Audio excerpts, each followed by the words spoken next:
Founders Floor, a co-working accelerator for startups. Thank you so much for having me. This is my first time here, and it's a great space. Thank you everybody for coming down. My name is Ashish Aggarwal from India, born and raised, computer science undergrad. Worked for Yahoo for many years as a developer and as a product manager for the products and tech side. And before AWS, I thought you scale in building a network. That's why I used to do a long time ago. Had to my own company in India. Both of them went to zero, so I'm like really there from the other side. Moved to the US over here, did my MBA, worked in venture in terms of operating roles, and now I'm at a firm called Grishin Robotics. We are $100 million fund, primarily investing in early stage companies, mostly Series A, typical standard way Series A firm, investing between $4 to $10 million checks, with a specific focus on digital technologies that are changing the physical world. What that means is that we have a very specific focus on hardware, robotics, and consumer. Primarily investing mostly in B2C and B2B tech models. Some of the portfolio companies are, we were investors in Ring, that was acquired by Amazon. We have investors in companies like Sparrow, which is the BB robot that you might have seen. Very bullish on the concept of last mile. So we invested in Zipline, last mile drone delivery, Starship, which is the last mile robot delivery. Also kind of like the concept of like all of these scooters that you have seen here spin over here in the US, as well as a couple of the companies outside of the US. Very bullish on food tech. So we invested in a company called Zoo Pizza out of Mountain View, and a few other companies in that space. So if you're building anything with robotics, anything with hardware, or anything consumer in general, would love to chat more and learn more. Thank you. Yeah, Matt, thanks very much for having me tonight. I attended a couple of Matt's events in there. They're really terrific, which inspired me to participate tonight. So, a little background on myself. My education was electrical engineering and law. I went to law school from Santa Clara and passed the bar, and then decided I really didn't want to be a lawyer. And then moved on to DataQuest, Gartner Group, if you remember Gartner and DataQuest. And I spent a few years there running a couple of groups, semiconductor and electronic design automation. And then founded my own consulting company because I thought that myself and a few of my colleagues could do it better than Gartner DataQuest was doing. So we established a consulting firm focusing on business and technology and market strategy, doing a lot of market segmentation, market modeling, and so on. And invariably what happens when you're doing consulting is you learn a lot about what's happening in the market. And we stumbled on an area. At that time, it wasn't called this, but as it's called today, predictive analytics. And so we created a SaaS-based predictive analytics company. We founded that in 99, 2000. It was targeted at the semiconductor industry, and it was called NMX. We were acquired sometime later, quite a number of years later, in 2013 by McKinsey & Company. McKinsey, the managing consulting company. Fundamentally, what the software did is it estimated resources and schedule for semiconductor development projects. So customers included the likes of Intel and AMD and Qualcomm and TI and NXP and the whole gang of them. So we were acquired by McKinsey in 2013, and we had two offshore development teams as part of our organization. We had one in Silicon Valley, we had one in Armenia, and one in Pakistan, of all places. Again, randomly how we ended up in these places. It wasn't by intent or any grand plan, it just sort of happened and evolved. Short story, one of our guys was from Pakistan back in early 2000s, and he went home to Pakistan, and his name was Atta, and he went home for vacation, and then he couldn't get back post 9/11, so we had him set up a work out of his kitchen for a while, and then ultimately we established an offshore software development facility in Pakistan. So, these things sort of happen by happenstance. Anyway, so we were acquired by McKinsey in 2013, and we had these two development sites that were in these two locations, and again, one in Silicon Valley. And then we spun them out of the transaction, so we held on to the development sites with the idea of providing offshore software development services and perhaps developing another product and maybe selling that one to McKinsey, who knows. So that's what I've been doing for the last couple of years, and I joined the Band of Angels about a year ago. Coincidentally, the band funded my original company way back in 2000, NMX, which you can still go on the McKinsey site, McKinsey Solutions NMX, and you can see NMX. So that's the short background. Good. So remember that I'm going to be asking the questions, how you write them here on the service. Make sure you go on and up or down vote them here. We're just going to start off with the top one here, gentlemen. What do you look for in a team that makes you want to invest? Okay, so that founding team, what are some of the qualities that you'd like to see in that founding team? Good point. It's a couple of things. One is passion. Right? There's got to be energy. I can't tell you the number of times a company comes in and pitches to the band of angels, and then afterwards, when everyone is caucusing, the band members are caucusing, and the person has left the room, and the comments are low energy, bad. I mean, the guy should take some, drink some more coffee before he comes in. So one is passion, but that's secondary to, I would say, good on their feet, able to present well, have to be, reasonably articulate, to the point, answer questions directly, in terms of the in terms of the management team. Candidly, I like to see when, a team has failed, or a guy has failed, or a lady has failed in the past. It's great experience. Success is also good. They have a good understanding of their market, their business model. I mean, they can answer all of the questions. I mean, those are the companies that usually get funded by the band of angels when there's rapid fire questions coming at them from half a dozen to a dozen people, and they're just at the top of their game. Boom, boom, market, business model, customer distribution strategy, et cetera, and they know their business well. I think a lot of those things are, of course, also valid for us. I think a couple of additional points that I'll add is, one is, I think, we try to understand how good of a salesperson the CEO is, because the sales aspect is very important, because when you have to get early stage, you have to hire senior people, you have to raise capital, and you have to understand how, all of those things come down to how well can you kind of sell your idea, and can you make somebody believe what you believe.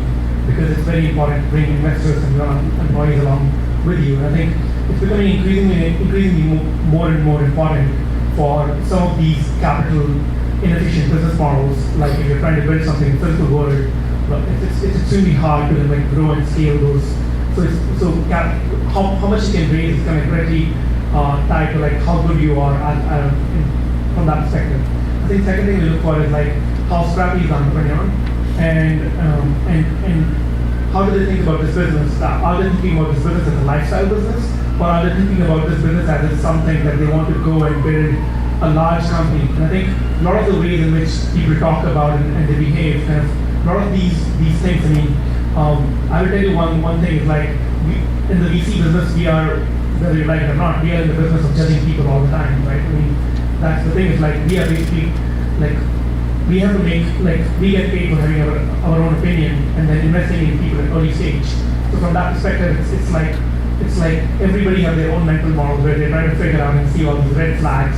So from that perspective, you have to understand whatever the VC says, they are always trying to judge you if they are willing, if they are looking to invest. If they are your friends, believe me, then they are also judging you.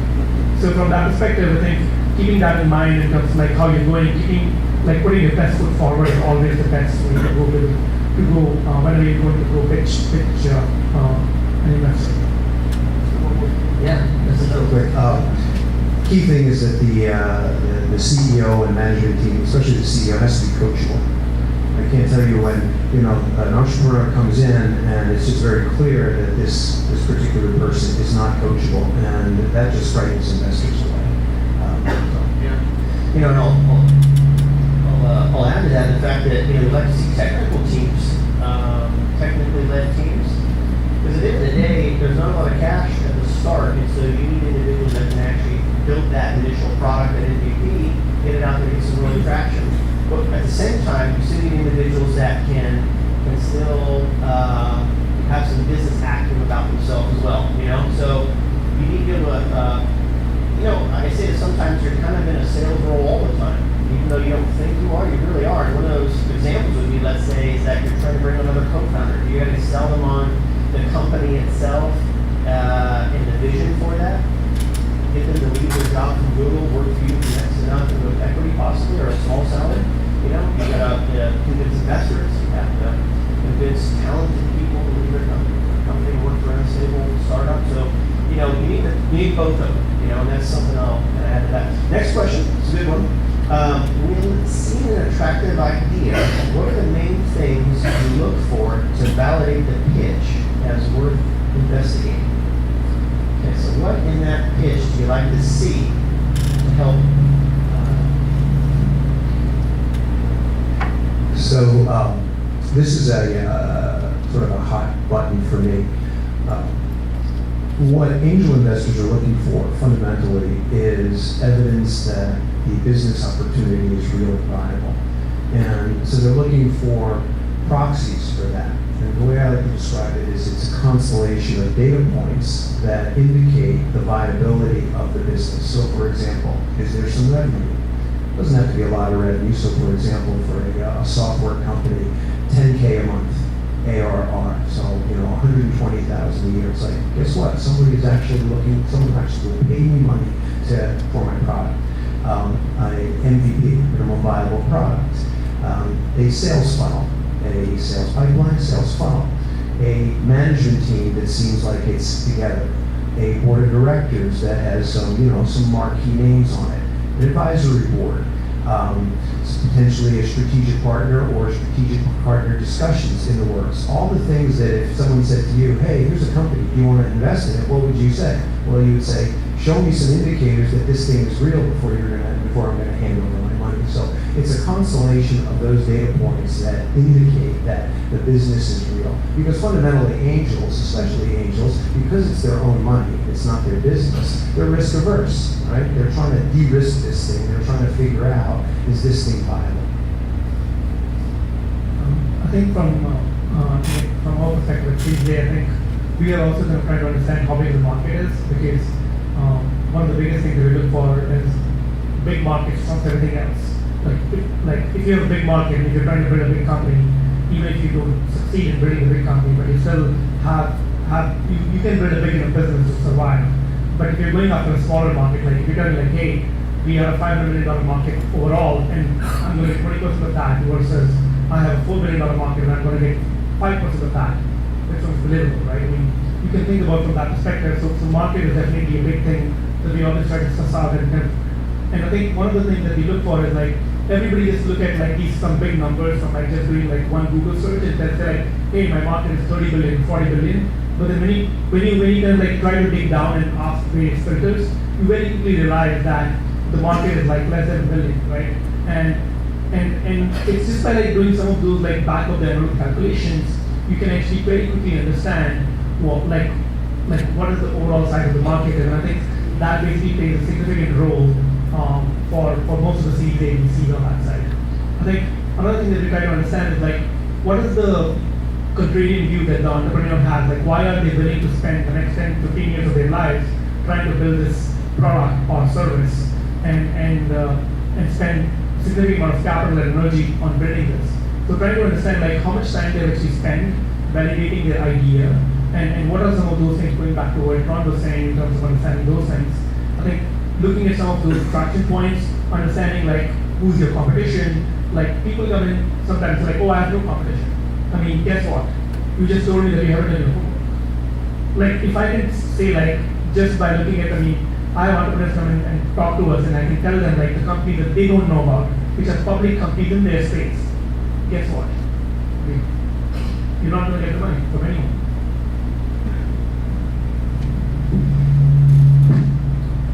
That's my mind. Sorry, guys. Next question is, what are some of the pitfalls that new founders generally fall into? They burn through their capital faster than they should. And that's a very common problem. Startup cash is king, fundamentally. Myself included, it was a big mistake. We got funded by the Band of Angels, $1.5 million, and we read through that and lightning fast. And we started hiring people. It's the dumbest thing I could have ever done. You start to hire good people. Well, guess what? You have to pay them as well. You knew, right? So, I would say that's a big mistake is that they run out of cash. A second is they spend too much time inside the building as opposed to outside the building. They should be outside, they should be talking to customers, they should be providing their feedback to their development team, making incremental progress, bringing the product back to the customer, getting more feedback, and all the while just minimizing cash burn. I mean, I could go on for hours and hours of all the mistakes that I made, but I'll leave it with those two. I think just two things to add. One thing is, I think as a founder, you need to understand at each stage, like what are the things that you're supposed to do as CEO of the company.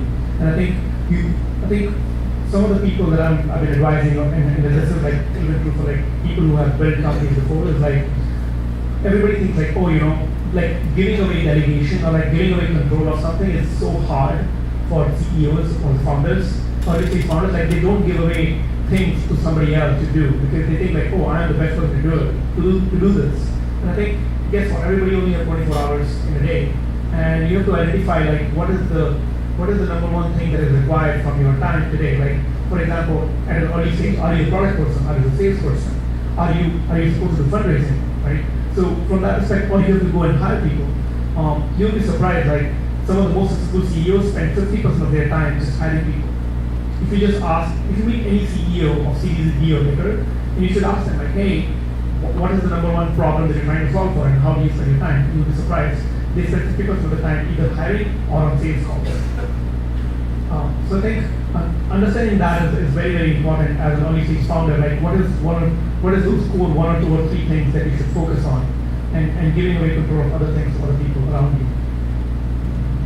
Just throw something else out there, which is, a lot of founders, they'll spend so much time building that initial MVP, and they're kind of heads down, they're not head up, they're not actually getting feedback from the customers, they're not iterating rapidly like they need to. And what ends up happening is they're done, they throw it out to users, and then all of a sudden they want to raise money right at that moment, And, we use this word traction, and I know it sometimes is a bad name, but the reality is not all investors know exactly the market you're into, and we need to rely on some of the feedback from those customers to really validate the business thesis that we have for the building. So the iteration process is really important to prove to investors that, for one, you understand that process and that do it quickly and efficiently, and two, it helps validate one of the things you're going down so that you're going down the right path, because they're not investing in what you have now, it's what you're going to have in the future, and you see that not just data points there. One more point. Yeah, one more thing to say. I think on the fundraising side, right, I think you also have to understand the cycles. Like for example, if you're trying to fundraise in the summer, or if you're trying to fundraise during November, good luck. Right? I mean, you're like, oh, I have 4 months of cash left in September, and I'm going to go hit the market in October. Good luck. I mean, because of whatever the nature of the business is, most of the VCs are not going to be there in November and December or during the summer. So you have to like figure out like the cycles of like where people are, and like for example, now if somebody's raising capital, like when there's a big conference happening, or like why doing YC Demo Day, guess what? You're not going to find anyone because everybody else is busy with something else. So you have to understand and kind of like time out like how much time does it take for each stage for you to raise capital. Like if you haven't done it before and you don't have strong relationships, guess what? You have to spend more time building those relationships. So that's why it's a little bit more easier if you're a serial entrepreneur, because you've already built those relationships and you know exactly how the game is played. So it's a combination of those things which where you can, of course, as a first-time founder, by talking to the right people who have raised capital, you can try to understand some of these subtle things that nobody else will tell you. Next question, I'll read it and then I'll kind of paraphrase some stuff. But how hard is it to get funding on an incredible idea when the founders only have proof of concept? So, I'm envisioning a founder or two founders, they're coming together and they're scrapping a prototype together, so maybe it all, and they're trying to figure out what to do next. How do I build this into a company? How do I build it into a product? What do they do next? Is it fundable? Probably not. So what do you do next? What's your thought on that next? So I think the question is, how hard is it to get funding for that in that scenario? It's not impossible. For angel investors, it's very difficult, I think, because angel investors, I think, are exceptionally risk averse, and they want to see traction, and they want to see that constellation of data points that show that this is really viable. I think that, you know, if you're in that situation, and I'll defer to Ashish, if maybe a venture capital play would be better. I mean, I could envision that, you know, all of the companies that I see pitching to the band, not a single one fits that profile. If they do, then, you know, band members are sort of, you know, you come back later, right? They don't go away completely, but come back later. But maybe on the VC side, it's a little different. No, I mean, it's even harder on the VC side. I mean, we even come to think about the stages, I mean, it's even harder. I think the only scenario that I don't think it's working is because either you're a serial entrepreneur, you're already proven, or you have a lot of expertise in this area which is already proven. Like, for example, if somebody comes to me from Google and say like, hey, I'm the head of AI at Google, and I want to start something, like, you have to show that you have the credibility to raise capital without having an idea. Like, for example, there was a team that came out of Google's X project, and they said like, hey, there are 5 of us who are going to build this crazy idea of doing something without revealing too much. But then, I mean, I can't fund that because I don't know, like, they say like, oh, 5 of us have built this at Google, and now we're going to go build this for everybody else. Like, I'm like, yeah, that's great, but at least from our perspective, like, we need to see that traction. So even in those cases, it's possible, but you still have a lot of, it's very difficult. I mean, it's as Ron said, it's kind of, if you look at the seed stage or even pre-seed, there's a lot of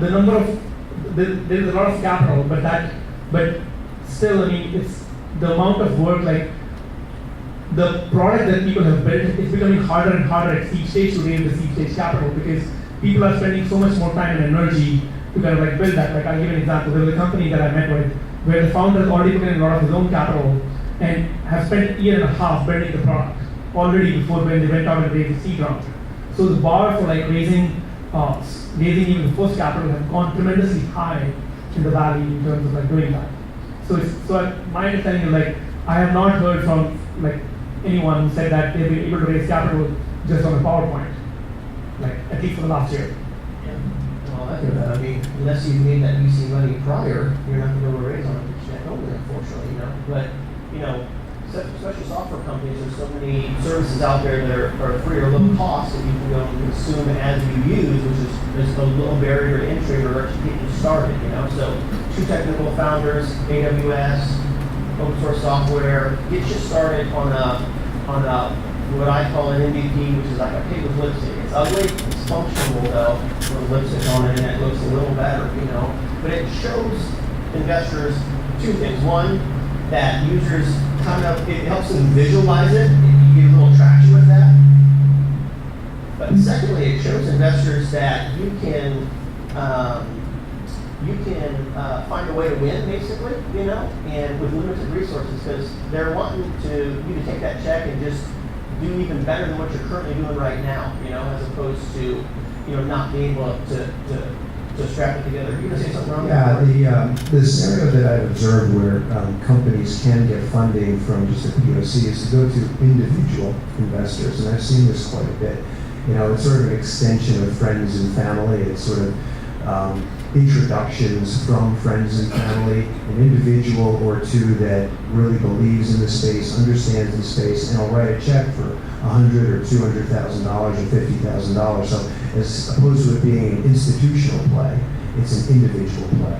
And I think that I've seen that, I think I have seen that many, many times. So companies that come into the band, they say, well, one of the questions that we ask them is, how much have you raised so far? And they might say, you know, $500,000 or something like that. And it's been from friends and family and individual investors. We have time for one more question, and we're going to get started with the pitches. Last question is, what are some of the best ways to meet investors like yourself? Whether it's seed, Series A, or an angel. What are some ways that you guys like to be approached and find good deals? You know, I can talk about the band of angels a bit. So I think the band probably receives on the order of, 500 to 1,000 business plans a year.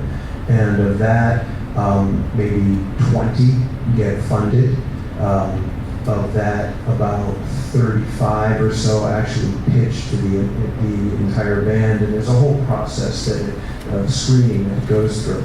But you can submit a business plan right to the Band of Angels on the website. I mean, there's there's a little pull down and you provide a bunch of information, and what happens is that, again, that information that you provide gets vectored to a bunch of individuals that have expertise in a particular area, whether it be software or life sciences or semiconductors or what have you.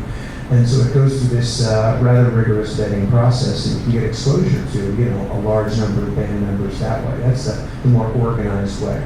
Other way is just good old-fashioned networking, right? With lots of events and meet lots of investors that way, and invariably, I think most investors are interested, what I've seen, in talking to the largest number of entrepreneurs and founders and startups that they can. That's how deals, they find, diamonds in the rough. I think, at least from my perspective, I think warm introductions is the only way that we're going to do it. Otherwise, there's like so much noise out there. It's very difficult for us to figure out like what to spend time on, and just because there's like so much inbound. Like, so there are two ways. Like, either you go become part of this place which we trust, right? That they're doing all the streaming for us.